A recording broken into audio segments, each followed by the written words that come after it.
Ya. Ada mesti kita keluar. Itu sebenarnya Ana punya pepatah sendiri tau. Betul. Ana fikir orang mengatakan bi'idar washtaril adkar. Jadi Ana sebelum kelas Ana fikir kalau Kanzura Ribin macam mana. Jadi Ana tiba-tiba teringat Benz. So orang Arab mengatakan Mercedes-Benz Benz. Jadi Benz washtaril kanz. Boleh lah insyaAllah. Wah ni boleh apa? Sikit lagi sikit. Sikit lagi. Sikit lagi. Okey. Tak sangat. Tak hantar pakai dia punya okey lah, boleh lah.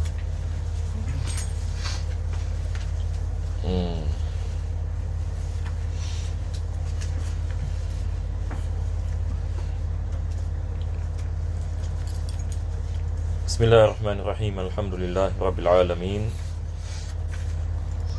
Wassalatu wassalamu ala asyrafil anbiya'i wal mursalin Sayyidina Muhammadin wa ala alihi wa sahbihi ajma'in. Alhamdulillah, pertama dan utama sekali kita memanjatkan kesyukuran kita kepada Allah Subhanahu wa taala dapat kita menyambung pengajian dalam kitab Minhajul Talibin karangan Al-Imam An-Nawawi. Dan kita mengambil kesempatan ini untuk kita berdoa kepada Allah Subhanahu wa taala, mudah-mudahan Allah menjadikan pengajian ini sebab pengampunan bagi segala dosa dan Allah Subhanahu wa taala mengabulkan segala hajat dan memberikan kepada kita syifa daripada segala penyakit zahir dan batin dan menyelamatkan kita daripada segala bala bencana, daripada segala musibah, daripada segala azab dan wabak, dan memberikan kepada kita segala kebaikan di dunia dan akhirat, dan futuhal arifin yang mana dengannya dapat kita memahami agamanya, dan mudah-mudahan Allah memberikan kepada kita taufik dan hidayah dapat kita mengamalkan apa yang kita telah mempelajari, dan Allah matikan kita dalam husnul khatimah dan mengumpulkan kita bersama Nabi kita sallallahu alaihi wasallam pada hari kiamat nanti, amin ya rabbal alamin. Jadi insya-Allah taala sebelum ini kita mulakan pengajian pada hari ini, kita seperti biasa melakukan sedikit ini ulang kaji atas apa yang kita telah membicarakan pada minggu yang lepas. Maka pada minggu yang lepas kita sedang ini membicarakan berkenaan dengan masalah yang dikenali sebagai masalah dalam bab Al-Aniyah, yang mana Al-Imam An-Nawawi beliau membicarakan tentang kalau kita ada bejana yang dicelup, bejana yakni yang dicelup, kalau sekiranya celupan itu merupakan celupan yang daripada emas ini ataupun perak, maka kita telah membicarakan yang ini syarat-syaratnya. Maka para ulama kita ini mengatakan, walaupun dalam minhaj tidak membicarakan dengan tafsil, dengan terperinci tentang hukum ini, dia setakat ini mengatakan dihalalkan, yakni menggunakan bejana yang dicelup, yakni ini yang dimasukkan dengan al-mumawwah. Dalam bahasa Arab ini kita panggilnya tamwih, yakni maksudnya kita menggunakan sesuatu dan kita mencelup ini ke dalam yakni sesuatu. Maka dibolehkan kalau sekiranya emas ini ataupun perak itu dia punya kadar tidak banyak, yakni bagaimana kita nak mengetahui ini kadar ini yang banyak ataupun tidak banyak. Maka minggu lepas kita membicarakan yakni tentang sama ada emas ataupun perak itu ada harga ataupun tidak ada harga. Betul ke tidak? Ini adalah dhabitnya. Ini yang saya menyuruhkan suruh antum ini menulis perkara ini. Yakni kalau kita cairkan emas itu, kalau kita cairkan emas yang dicelup ataupun perak yang dicelup, kalau sekiranya emas yang terkeluar daripada daripada proses mengeluarkan emas ini dengan menggunakan api, kalau sekiranya emas ini yang terkeluar ataupun perak yang terkeluar ada harga ataupun tidak ada harga, ini soalan ni. Ini dalam bahasa Arab ini kita panggil mumawwal. Sesuatu yakni yang mumawwal, yakni maksudnya sesuatu yang ada harga. Sesuatu yang ada harga. Misalan kita ada bejana yang dicelup dengan emas, dan selepas itu kita meletakkan api dan kita mengeluarkan emasnya, dan kita lihat berapa banyak emas ini keluar. Kalau sekiranya emas ini yang keluar misalan dikatakan 1 gram, dikatakan 1 1 gram. Taib, apa hukumnya? Yang ni kalau kita ada berjana seperti ini, kita celup ini ke dalam emas. Selepas itu yang ni kita mengatakan kalau sekiranya kita mengeluarkan emas kembali daripada berjana ini, yang akan keluar beratnya 1 gram emas. Taib, adakah celupan yang seperti ini dibolehkan ataupun tidak dibolehkan? Sekarang yang ni soalannya kita menanyakan 1 gram tadi ada harga ke tidak ada harga? 1 gram emas ada harga ataupun tidak ada harga? Yang ni 1 gram emas kalau dalam duit kita dapat berapa? Kita dapat $70 mungkin. Maka $70 ada harga ke tidak ada di Singapura? $70 dikirakan dari satu harga. $70 kira ada harga. Beza yang kalau kita mengatakan 10 sen ataupun 5 sen, ini adalah tidak ada harga. Kalau sekiranya emas yang dikeluarkan itu ada harga, maka diharamkan kita menggunakannya. Jadi ini adalah dhabitnya. Dhabitnya adalah dia mumawal. Dia adalah sesuatu yang ni yang ada harga yang ni baginya. Ini adalah kita mengatakan prinsip ini hatta dalam bab muamalat. Bila ulama kita membicarakan tentang jual beli, bila mereka mengatakan sesuatu yang mumawal, maksudnya sesuatu yang ni yang ada harga. Sesuatu yang ni yang ada harga. Tapi kalau orang mengatakan yang ni misalan yang keluar emas yang terlalu sikit, misalan kita menanyakan ni harga ni berapa yang ni, misalan $1 misalan. Ada harga tapi $1. Ini bukan mumawal. Ini bukan yang dikirakan ini sebagai sesuatu yang berharga. Jadi ini adalah dhabit yang bila kita mengatakan emas yang ni yang dicelup ataupun yang ni perak yang ni yang dicelup. Sebelum itu minggu lepas juga kita membicarakan masalah ijtihad ya. Saya terlupa pula nak merajaah berkenaan dengan masalah ini ijtihad. Penulis ini membicarakan beberapa ini ciri bagi masalah ini ijtihad. Kalau sekiranya seseorang itu datang kepada kita dan mengatakan salah satu daripada baldi ini ada najis, kalau sekiranya seperti mana Imam Nawawi mengatakan dia maqbulu riwayah. Maqbulu riwayah yang ini maksudnya dia adalah seseorang yang adil, yang percakapannya diterima. Percakapannya yang ini diterima, seperti mana yang ini dalam ilmu hadis. Bila seseorang itu dia meriwayatkan hadis, maka syarat-syarat ini adalah. Ini yang dimaksudkan dengan maqbulu riwayah. Jadi dia boleh datang ini daripada seorang lelaki, dia boleh datang daripada seorang wanita. Berbeza yang ini dengan apa kita mengatakan kalau sekiranya dalam bab syahadah. Bab syahadah adalah yang ini perkara yang berbeza. Kalau sekiranya bab ini penyaksian, itu adalah sesuatu keadilan yang berbeza ini dengan keadilan yang dimaksudkan di sini. Kalau sekiranya seseorang itu adil dan dia memberitahukan kepada kita salah satu daripada bejana ini ada najis, maka dan dia menerangkan sebab. Dia menerangkan ini sebab. Dia mengatakan ada anjing yang minum daripada salah satu daripada bejana ini dan dia minum daripada baldi yang pertama misalan. Maka kita percaya yang ini kepada apa yang dia mengatakan. Perkara yang kedua, Imam Nawawi juga mengatakan berkenaan dengan seorang faqih. Kalau sekiranya dia fahamannya ataupun madhabnya sama dengan madhab kita, dan dia mengatakan kepada kita salah satu daripada air baldi ini ada najis, maka kita menerima apa yang dikatakan olehnya tanpa kita minta dia terangkan sebab. Sebab ini dia adalah faqih muwafiq. Ini kita bicarakan minggu lepas. Tapi kalau sekiranya dia mazhab Maliki yang ini misalan, dan dia mengatakan sedemikian, maka perlu untuk kita menanyakan apa sebabnya. Sebab ini kita ada perbezaan dalam bab najis di antara mazhab Syafi'i dengan mazhab ini Maliki. Ini juga kita membicarakan. Ada perkara yang disebutkan oleh dalam syarah dalam syarah ini Minhaj, adalah berkenaan dengan kalau sekiranya dua orang yang adil memberitahukan kepada kita. Orang adil yang pertama mengatakan yang baldi yang pertama ada najis, tapi yang adil yang kedua mengatakan baldi yang kedua yang ada najis. Macam mana kita nak ke depan? Ini disebutkan dalam kitab Mughnil Muhtaj. Khatib Syirbini membicarakan tentang perkara ini. Kalau sekiranya dua orang adil bercanggah, jadi mana satu kita kedepankan?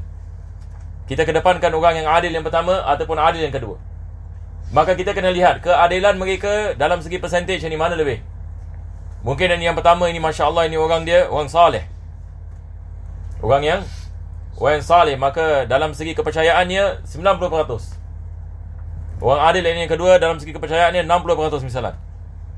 Maka kita kedepankan yang ini 90%, ini di atas ini 60%. Tetapi yang ini kalau sekiranya kedua-duanya sama, Dan kedua-duanya sama, yakni keadilan mereka. Keadilan mereka sama.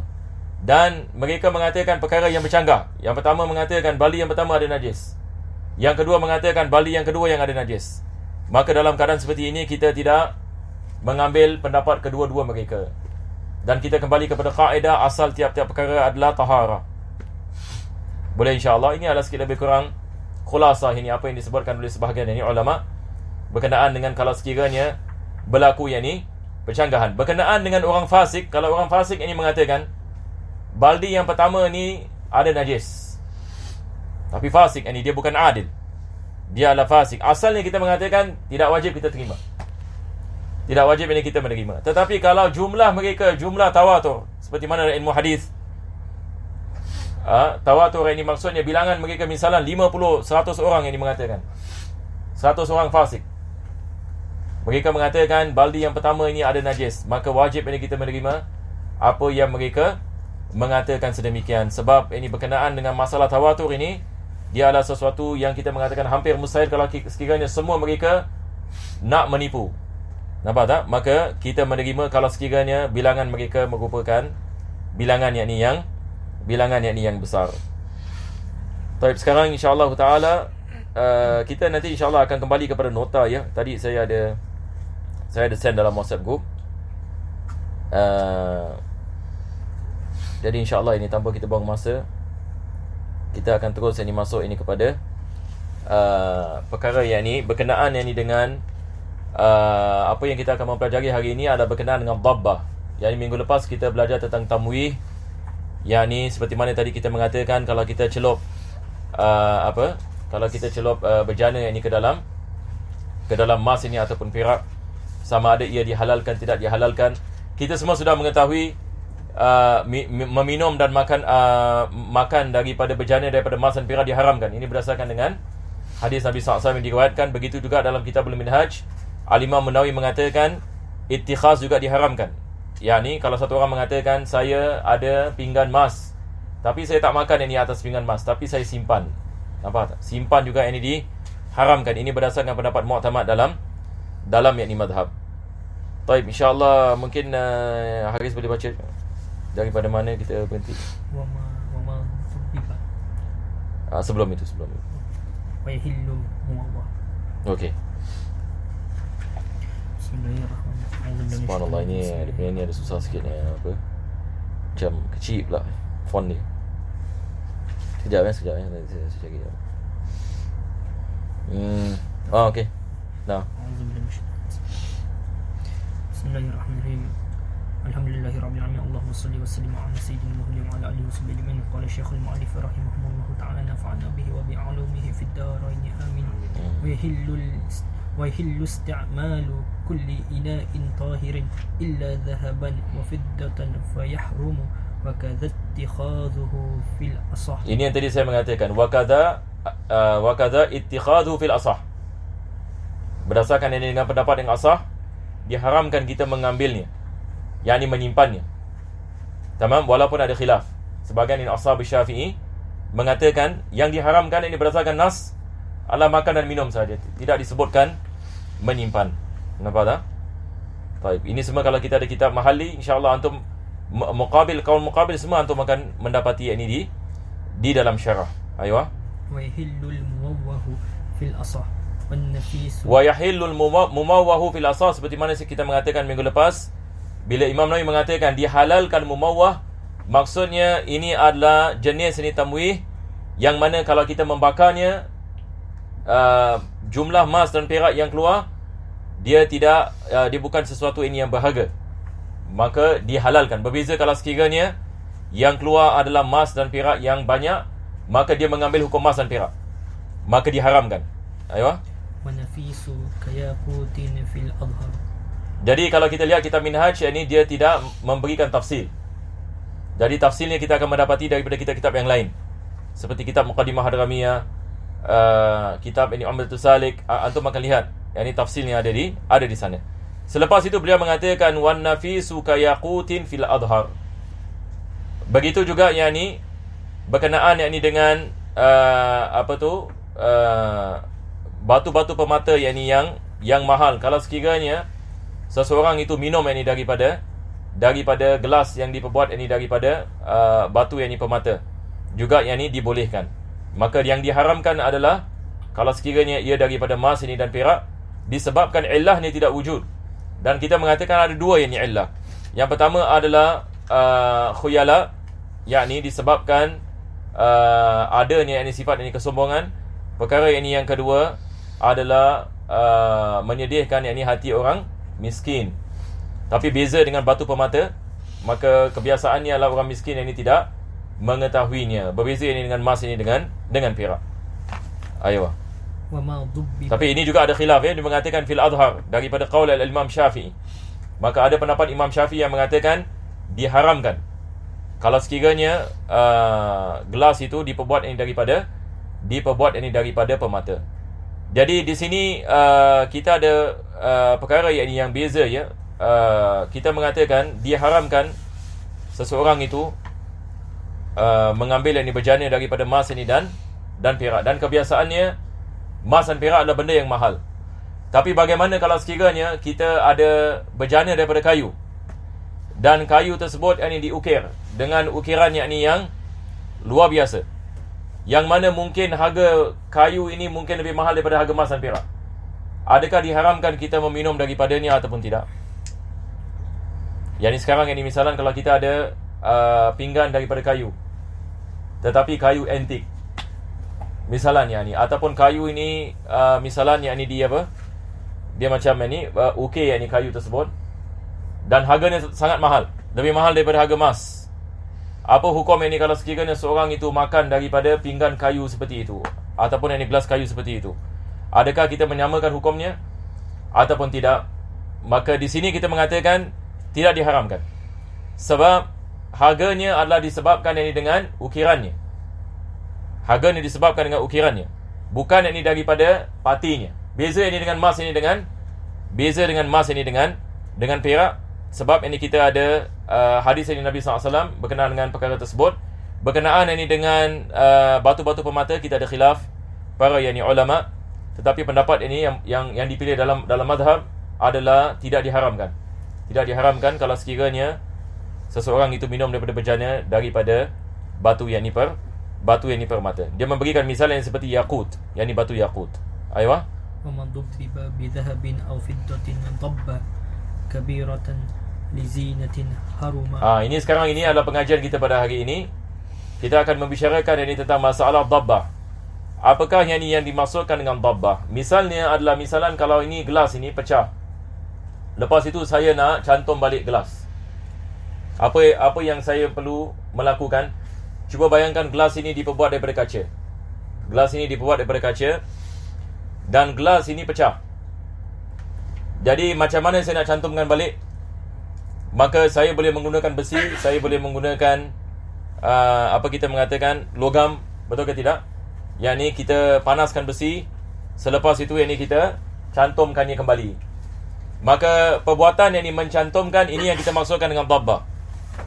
Perbuatan yang mencantumkan dimaksudkan dengan dabbah. Ini adalah makna yang pertama. Makna yang kedua daripada makna dabbah adalah dia bukan tak semestinya mencantumkan.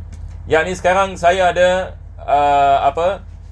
berjana daripada besi yang ni misalan. Selepas itu saya nak bikin decoration. Saya nak bikin decoration bunga misalan. Maka saya menggunakan emas. Maka ini juga tidak dibolehkan. Ini juga dikirakan ini sebagai dabbah. Dia bukan ini mencantumkan, tetapi dia macam apa kita mengatakan tazyin. Apa kita mengatakan dalam bahasa kita macam apa? Kita nak mencantikkan, nampak tak? Kita nak mencantikkan, maka kita menggunakan emas ataupun perak yang ni untuk mencantikkan berjana. Mencantikkan berjana. Maka ini juga yang ni termasuk yang ni hukum dabbah. Ini yang penulis ini mengatakan sama ada kita menggunakannya hajat ataupun zina. Yang ni hajat, yang ni maksudnya kita tidak memerlukan sebenarnya, tetapi kita nak cantikkannya. Kita nak mencantikkannya. Maka kita menambahkan emas ataupun menambahkan perak. Maka ini diharamkan seperti mana yang ini beliau mengatakan.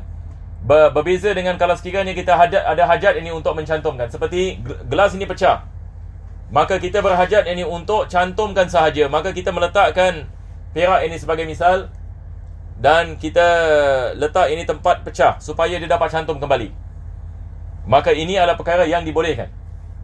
Ini adalah perkara ini yang dibolehkan. Jadi kadang-kala kita membicarakan ini tentang dia digunakan sebagai perhiasan, dhabba digunakan sebagai perhiasan, ataupun dhabba digunakan sebagai hajat. Dan dhabba digunakan sebagai perhiasan terbagi kepada dua bahagian, sama ada ia sedikit ataupun banyak. Begitu juga dengan dhabba yang digunakan dalam hajat, adakah dia sedikit ini ataupun banyak. Maka tiap-tiap ini perkara ini kita ada hukumnya. Jadi insya-Allah sebelum ini kita teruskan, antum lihat ini di dalam nota yang diberi. Jadi nota yang diberi ini dia lebih daripada apa yang disebutkan dalam kitab Minhaj. Sebab dalam nota tersebut kalau antum lihat ada 12 ini situasi. Nota tersebut ini ada 7 situasi. Jadi kita lihat ini sini semua dah dapat insya-Allah.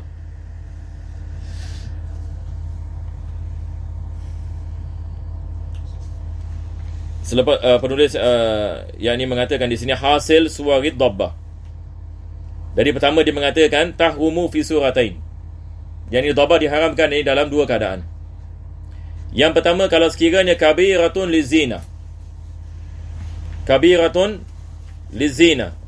Zina ini maksudnya di sini adalah kita setakat nak menghiasi. Tidak ada hajat yang ini untuk kita nak menampal apa-apa. Cuma kita nak mencantikkan yang ini berjana. Maka kita menggunakan emas ini ataupun perak dengan banyak. Diharamkan.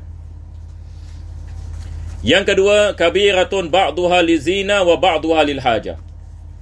Kita menggunakan emas ataupun perak dengan banyak.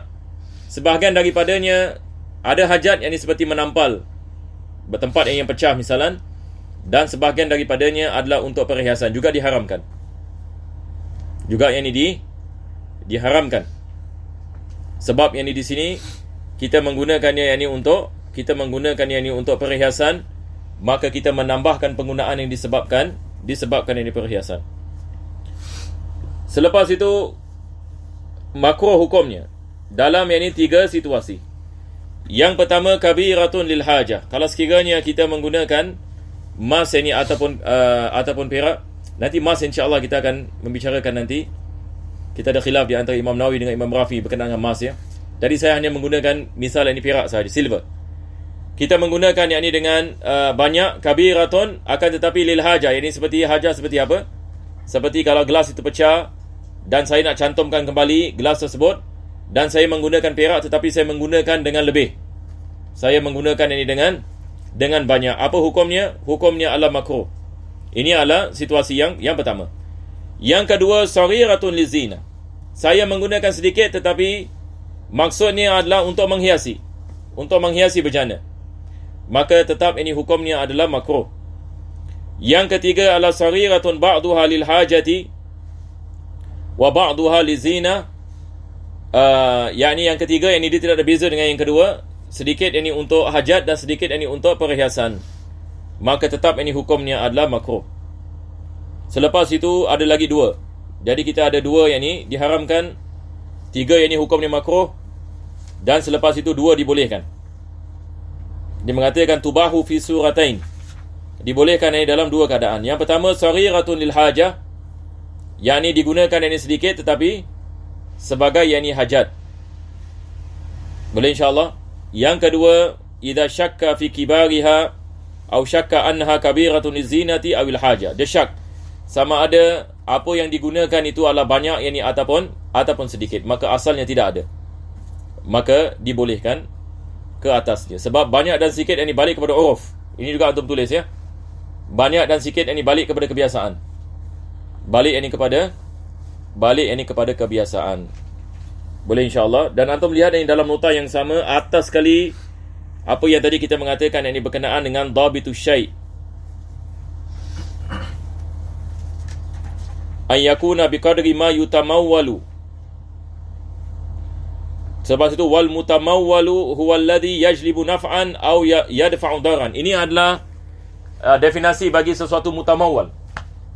Mutamawwal ini maksudnya satu yang ada harga. Apakah yang dimasukkan dengan sesuatu yang ada harga? Iaitu sesuatu yang boleh mendatangkan manfaat dan boleh melepaskan mudarat. Ini tadi saya tak sebut tadi. Tadi saya cuma mengatakan apa? Benda yang ada harga. Memawal ini maksudnya satu benda yang ada harga. Ini seperti mana tadi kita mengatakan berkaitan dengan emas kan? Kalau kita bakar balik ini emas tersebut, kalau dia keluar, macam mana kita nak menentukan sama ada ini diharamkan ke tidak diharamkan? Kita lihat dia ada harga ke tidak ada harga. Macam mana kita nak tahu dia ada harga ke tidak ada harga yang dimaksudkan di sini? Kita lihat dia boleh mendatangkan manfaat. Yang ini maksudnya dengan harga itu tersebut, boleh tak kita mendapatkan manfaat?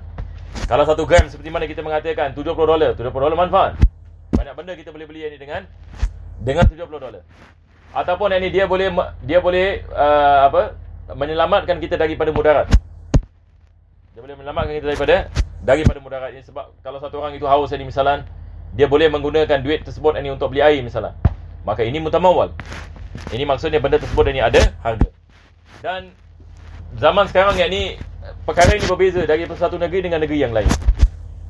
Daripada satu negeri dengan negeri yang lain. Mungkin ini di Singapura yang ini misalan duit yang ini 3% yang ini misalan, yang ini hampir kita tak ada benda yang ini kita boleh beli 3%. Sebagai misal.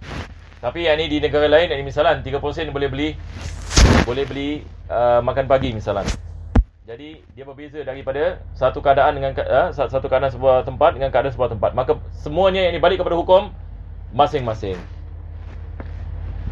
Baik, jadi ini adalah 7 yang ini keadaan yang ini bagi 7 keadaan yang ini bagi hukum yang ini dhabbah. Jadi sekarang ini kita kembali kepada kitab Minhaj. Antum baca balik wa ma dhubbiba bidhahabin wa ma dhubbiba bidhahabin aw fiddatin dhabbah kabiratan li zina haruma. Ini yang pertama. Nanti. Ini yang pertama. Jadi dia mengatakan di sini wa ma dhubbiba bidhahabin aw fiddatin dhabbatan kabiratan li zina. Sekarang ini kalau kita menggunakan emas ini ataupun perak dan kita menampalkan sebagai perhiasan, sebagai ini perhiasan, dan penampalan itu dengan menggunakan banyak emas dan perak, maka ini adalah perkara yang diharamkan. Kita tidak ada khilaf dalam masalah ini. Dia adalah perkara yang diharamkan. Boleh insyaAllah. Jadi ini adalah keadaan yang pertama. Keadaan yang pertama adalah kita menggunakan dengan banyak tetapi untuk perhiasan. Aywa, teruskan. Aw saghiratan bi qadaril hajah. Fala. Keadaan ini yang kedua adalah kalau kita menggunakan sedikit. Kita menggunakan sedikit dan kita menggunakannya sebab ada hajat untuk kita menggunakannya. Seperti untuk kita menampalkan gelas yang pecah dan kita menggunakan sedikit setakat ini hajat. Maka ini tidak ada masalah. Tidak diharamkan, dibolehkan. Dan ini adalah emas dan perak. Al-Imam Nawawi sekarang membicarakan yang ini bukan sahaja perak ya. Al-Imam Nawawi ini membicarakan yang ini emas ini dan perak. Tetapi pada hakikatnya ini adalah pendapat Imam Rafi. Selepas itu ini Imam Nawawi akan menyebutkan bahawasanya dia tak setuju. Tapi di sini dia nukilkan apa disebutkan oleh Imam Rafi. Maksudnya Imam Rafi dia tidak membezakan emas dan perak. Dia tidak membezakan emas dengan perak. Seperti mana dibolehkan bagi perak, dibolehkan bagi emas. Untuk yang ini melakukan tadbib, yang ini melakukan dhabbah. Dia tidak membezakan di antara emas dengan perak. Nanti kita akan lihat ini apa Imam Nawawi ini sebut ini selepas ini. Baik, teruskan. Saghiratan li zina aw kabiratan li hajah jaza fil asah. Yang seterusnya dia mengatakan aw saghiratan li zina. Dia menggunakan yang sedikit ini seperti mana tadi kita mengatakan dalam nota. Dia menggunakan sedikit emas ini ataupun perak untuk perhiasan. Yang ini untuk yang ini perhiasan. Ataupun yang ini dia menggunakan dengan banyak tetapi yang ini dia adalah yang ini untuk yang ini keperluan. Maka beliau mengatakan di sini jaza yang ini fil asah. Yang ini dalam yang ini pendapat yang ini yang mu'tamad, tidak yang ini diharamkan walaupun yang ini kita ada yang ini khilaf di dalamnya. Boleh insya-Allah? Baik. Teruskan. Mudabbatu mawdi'il isti'mali ka ghairihi fil asah. Okey, ini kita nak kena pay attention sikit ya. Sekarang ini perkara yang lain sikit ya. Dia mengatakan di sini wa mawdi'ul isti'mal. Mawdi'ul isti'mal. Apa yang dimaksudkan dengan mawdi'ul isti'mal? Misalnya adalah begini. Sekarang ini misalan ini saya ada gelas ini. Saya ada gelas ini. Dan selepas itu saya menggunakan perak misalan untuk menampalkan gelas ini. Untuk menampalkan gelas ini. Dan kebetulan pula bila saya menampalkan gelas ini, di tempat minum ini ada perak ataupun emas. Ada perak ataupun emas. Dan saya minum, bila saya minum daripada tempat yang terkena kepada emas dengan perak. Boleh faham insya-Allah? Yakni emas ataupun perak itu diletakkan tempat maudhi'ul isti'mal. Misalnya ni bagi maudhi'ul isti'mal adalah tempat yang kita menggunakannya. Sebagai misal, tempat yang kita minum daripadanya. Maka di sini Ashabul Syafi'i berbeza pendapat. Ada sebahagian yang mengatakan dibolehkan kita melakukan dhabbah selagi mana kita tidak menggunakan bejana tersebut dan kita menggunakannya pada emas dengan perak yang diletakkan ini pada bejana. Yakni sebagai misal, kalau sekiranya saya tahu misalan dekat sini belah sini ada perak yang ini ditampal, maka tak boleh saya minum air daripada belah yang ada perak di sini. Jadi saya nak kena minum daripada tempat yang tidak ada perak, supaya mulut saya tidak terkena kepada perak tersebut. Nampak tak? Sebab hadis Nabi SAW mengatakan, janganlah kamu minum dan kamu makan daripada bejana daripada emas dan perak. Maka kalau sekiranya kita minum dan kita makan misalan dan kita kena kepada tempat emas ataupun tempat perak, ini yang kita ada khilaf. Nampak tak? Tapi Al-Imam An-Nawawi ini mengatakan, walaupun kalau sekiranya kita sudah menampalkannya dan kita menggunakannya pada maudhi'ul isti'mal, emas dan perak, maka tidak ada apa-apa di dalamnya, dibolehkan. Itu sebab ini dia mengatakan wa maudhi'ul isti'mal. Tapi selepas itu hanya apa dia mengatakan? Dia mengatakan wa dhabbatu maudhi'il isti'mali ka ghairihi fil asah. Yakni hukumnya seperti yang lain. Hukumnya seperti yang lain. Yakni dia tidak membezakan sama ada tempat kita minum itu kebetulan ada emas ataupun perak ataupun tidak ada. Ia tidak membawa kepada perbezaan. Sebab kalau kita mengatakan dibolehkan kita menampalkannya, maka tidak ada masalah kita menggunakan bejana tersebut. Walaupun bila kita menggunakannya, bahagian emas ataupun perak itu terkena kepada mulut kita apabila kita minum daripadanya sebagai misal. Nampak tak? Tapi selepas itu dia mengatakan fil asah.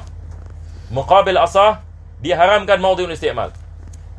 Diharamkan maudhi'ul isti'mal. Yakni kalau sekiranya ada perak ataupun emas di bahagian yang mana saya nak minum, saya tidak boleh minum di bahagian tersebut. Boleh insya-Allah?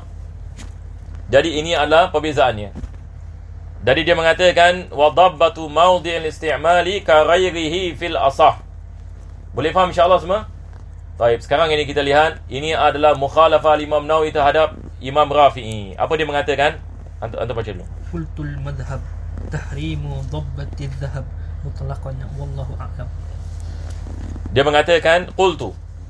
Al-Imam Nawawi yang mengatakan qultu, dan kita tahu istilah Imam Nawawi di sini, yakni bila dia mengatakan qultu, maka dia kedepankan pendapatnya. Betul ke tidak? Apabila dia mengatakan qultu, dia kedepankan pendapatnya. Sama ada pendapatnya berbeza dengan pendapat Imam Rafi'i ataupun dia menambahkan sesuatu yang tidak disebutkan oleh Imam Rafi'i. Di sini dia tidak setuju dengan Imam Rafi'i. Sebab Imam Rafi'i seperti mana tadi saya mengatakan tadi, dia tidak membezakan emas dengan perak.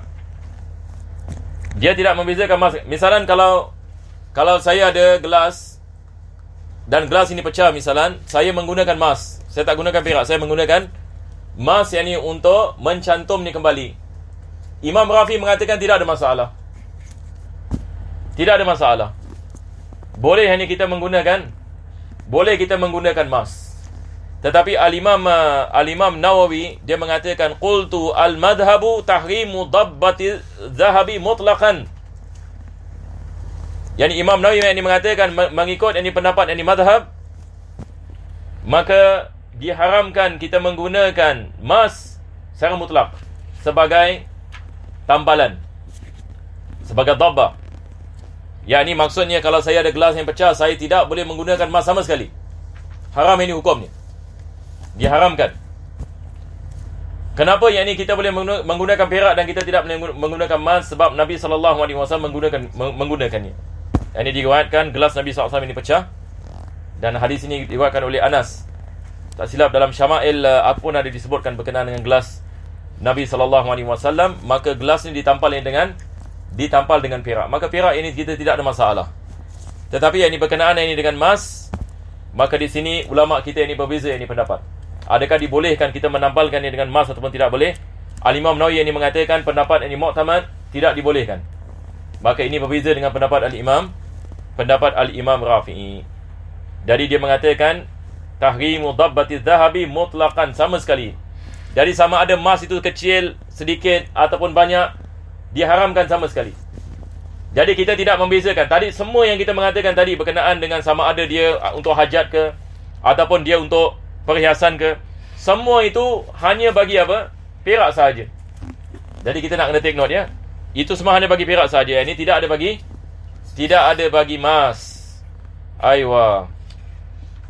Jadi dengan itu kita dah habis ini berkenaan dengan bahagian aniyah.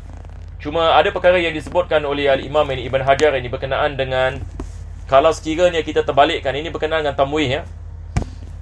Berkenaan dengan masalah tamwih. Kalau sekiranya kita ada bejana yang dibuat daripada emas. Misalan ini gelas emas, tapi saya celup ini dengan swasta. Macam mana pula? Kalau saya ada bejana daripada emas ini, misalnya kita tahu bejana ini kalau daripada emas haram ini kita menggunakannya. Tapi apa kita buat? Kita celupnya ke dalam copper, swasta kan? Kita celup ke dalam swasta ataupun besi misalnya. Adakah dibolehkan kita menggunakan bejana tersebut setelah ini kita celup ini swasta? Ini disebutkan ini dalam disebutkan oleh Syekh ini Ibn Hajar.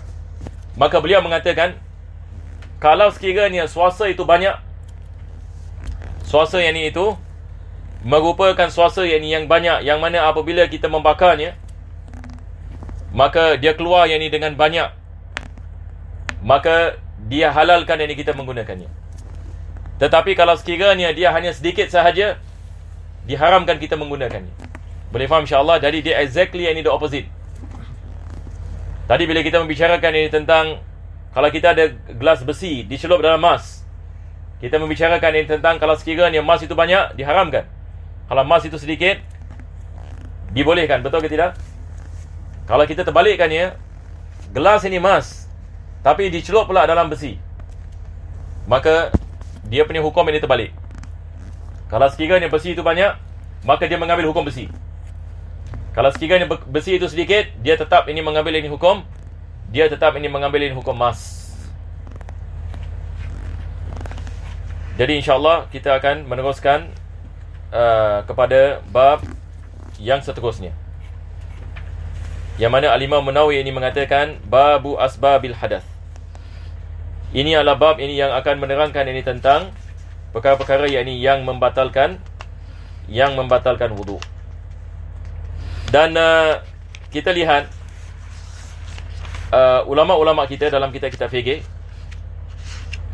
mereka apabila membicarakan tentang bab ini membatalkan wudu, ada berbeza-beza lafaz. Misalnya dalam kitab Safinatun Najah, penulis ini menggunakan nawaqidul wudu.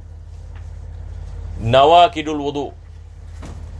Maksud ini daripada nawaqidul wudu adalah perkara-perkara yang membatalkan wudu. Manakala di sini Al-Imam Nawawi ini dia mengatakan babu asbabil hadath. Babu asbabil hadath. Kalau kita terjemahkan secara literal, maksudnya bab tentang sebab-sebab hadas. Tetapi ini pada hakikatnya maknanya adalah babu asbabi huwal hadas. Yakni maksudnya di sini adalah ini adalah bab berkenaan dengan perkara-perkara yang menyebabkan hadas. Perkara-perkara ini yang menyebabkan hadas. Maka beliau mengatakan hiya arba'ah. Yakni perkara yang membatalkan wudu. Ini yang kita maksudkan ini dengan menyebabkan hadas. Menyebabkan hadas ini kesemuanya kita ada 4 perkara. Jangan tu baca dulu. Babu asbabil hadath hiya arba'ah ahduha khuruju syai'in min qubulihi aw duburihi illa al-mani walawin sadda makhrajahu wa nafataha tahta ma'idatihi fa kharaja al-mu'tad naqada wa kadha nadirun kadudin fil adhar. Jadi beliau mengatakan 4 perkara yang membatalkan wudu. Dan ini kita lihat kitab-kitab ini dalam mazhab Imam Syafi'i mengatakan perkara yang sama. 4 perkara yang membatalkan wudu. Yang pertama ini beliau mengatakan khuruju syai'in min qubulihi au duburihi. Keluar ini sesuatu yang daripada bahagian ini kemaluan depan dan belakang. Ada sebahagian ini kitab yang lain yang mengatakan khuruju syai'i minas sabilain.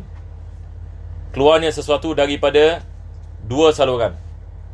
Al-Imam An-Nawawi ini dia mengatakan keluar sesuatu daripada kemaluan bahagian depan dan kemaluan yang di bahagian belakang. Ini lebih baik daripada menggunakan perkataan yang sabilain. Apa sebabnya? Sebab bila kita mengatakan yang sabilain, sebenarnya dalam badan yang manusia ini, tempat yang keluar najis ini ada lebih daripada 2. Dia adalah 2 perkara yang keluar daripada kemaluan, lebih daripada 2. Sebagai misal bagi wanita, lubang yang di dubur, selepas itu yang lubang yang bersalin, dan ataupun lubang keluar haid, darah haid, dan saluran yang keluar kencing. Jadi kita ada 3 saluran ni sebagai misal. Jadi saluran kencing lain, sebab ini masukkan dalam bahasa Arab sabil. Saluran kencing yang ini satu, dan selepas itu saluran yang keluar dari darah haid, dan selepas itu yang saluran yang ini dubur.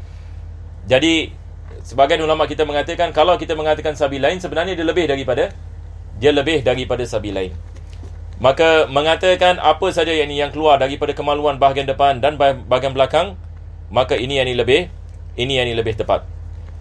Jadi apa yang keluar daripada kemaluan di bahagian depan ataupun di bahagian belakang, kecuali air mani, maka ini yang membatalkan wudu. Kalau sekiranya seseorang keluar air kencing ataupun keluar angin dan sebagainya, maka dia adalah perkara yang membatalkan membatalkan wudu. Ini adalah perkara yang pertama yang disebutkan oleh penulis. Begitu juga selepas itu dia akan mengatakan kalau sekiranya benda yang keluar itu adalah benda yang tidak biasa keluar, seperti keluarnya batu sebagai misal, ataupun benda-benda yang dimakan dan selepas itu keluar daripada kemaluan, maka ini juga perkara yang membatalkan wudu. Kecuali bagi air mani. Dan misalnya adalah kalau sekiranya seseorang itu dia tidur misalan dalam keadaan punggungnya menetap kepada bumi, dan selepas itu dia mimpi misalan dan keluar air mani, maka ini adalah misal kita mengatakan air mani ni terkeluar, akan tetapi dia masih berada dalam keadaan wudu. Taib, teruskan. Walawin sadda makhrajahu wa nafataha tahta ma'idatihi fa kharaja al-mu'tad naqada wa kadha nadirun kadudin fil adhar. Selepas itu beliau mengatakan walawin sadda makhrajuhu. Sekarang penulis mengatakan kalau sekiranya lubang kemaluannya tertutup, pada asalnya ia tidak tertutup, selepas itu datang penyakit. Ini yang kita fahami daripada apa yang disebut oleh Imam Nawawi.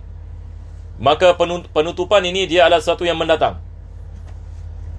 Penutupan ini di sini adalah sesuatu yang mendatang. Jadi Imam Nawawi sekarang dia sedang membicarakan tentang keadaan seseorang yang pada asalnya dia boleh buang air kecil dan dia boleh buang air besar.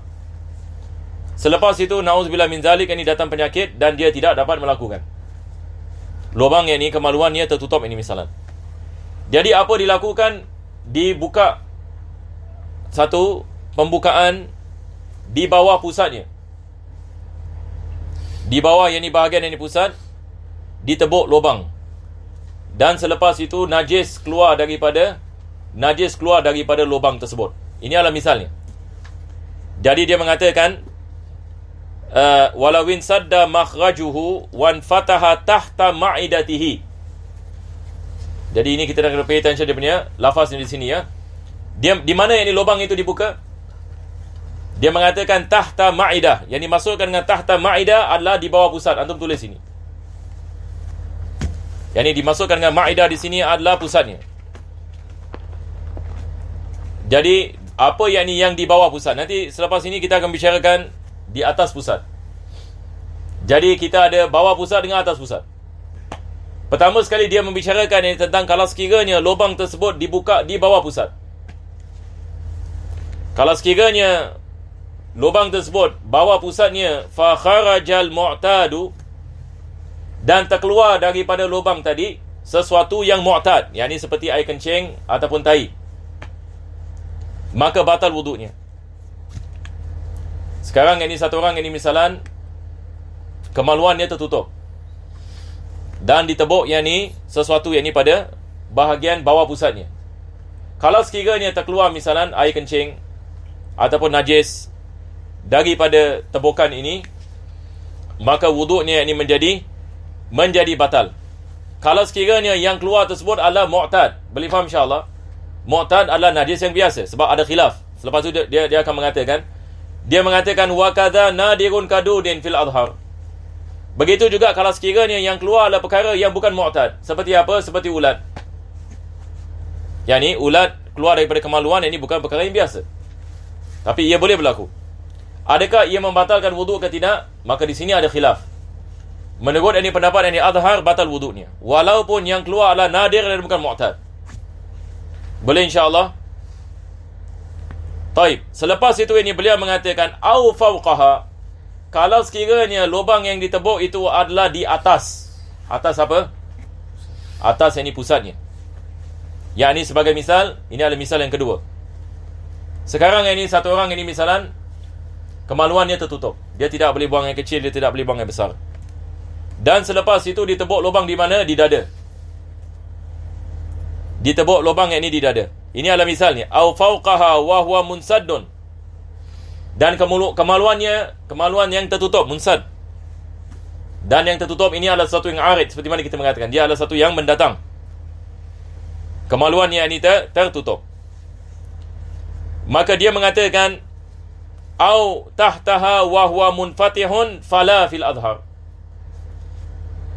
Maka keadaan ini yang pertama adalah kalau sekiranya tebukan itu di atas pusatnya dan selepas itu terkeluar sesuatu daripada tebukan itu, maka ini tidak membatalkan wuduk. Sekarang ini hukum ni berbeza. Lubang yang ni yang ditebuk di bawah pusat dan lubang yang ditebuk di atas pusat. Kalau sekiranya lubang yang ditebuk di bawah pusat dalam keadaan yang mana kemaluan itu tertutup, kalau sekiranya kemaluan itu tertutup dan ditebuk yang ni lubang yang ni di bawah pusat dan keluar najis kepadanya, keluar najis daripadanya, batal wuduk, betul ke tidak?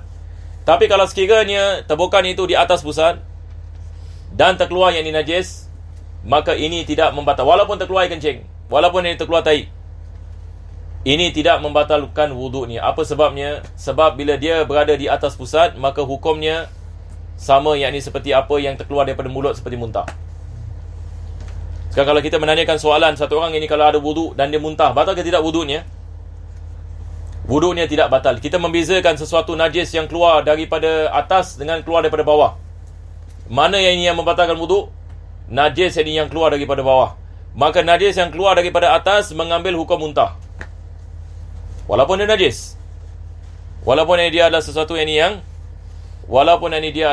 yang najis.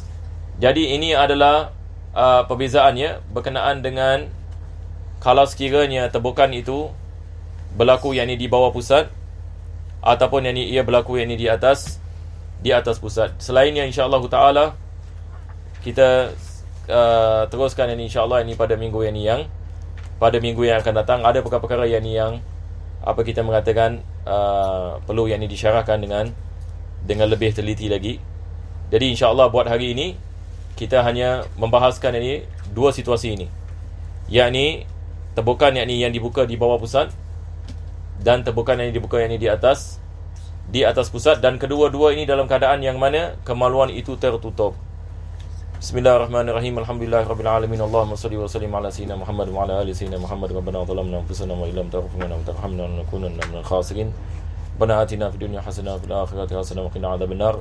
Sallallahu ala sayyidina Muhammadin wa ala alihi wa sahbihi. Alhamdulillahirabbil alamin.